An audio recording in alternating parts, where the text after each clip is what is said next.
I'm going to show you how easy it is to make vegan baked food with no oil. You just cut up here like organic tofu.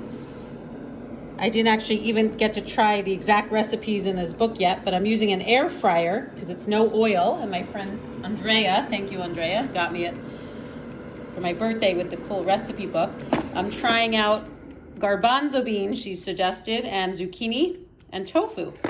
You probably could put a little bit less and it'll take less time, but you can use an oven and just like I used to do, kale chips or anything vegetable, bake in the oven, no oil. This is an air fryer, so you can adjust the temperature. I don't know exactly what temperature I need, but it worked the other day with kale and zucchini. It was delicious. I put a little seasoning on. You can use anything. For some reason, I like this one. I think I used to get it in Miami. And enjoy. And thank you, Andrea. And this fun apron tells you how easy it is to be vegan. She got me this too.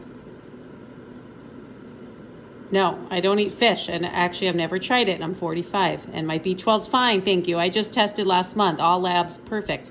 For cholesterol, B12, iron, everything. What do I eat? Food.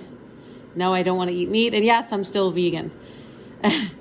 Thank you, Andrea, for this gift, and I'm just showing everyone how easy to bake with no oil, so less fat and good for the heart, no oil, especially if you have a condition, which I don't, but I just learned to bake anyway, lighter on the oil. Tofu, vegetables, get creative, try it, enjoy. So easy to be vegan, no need to harm the animals.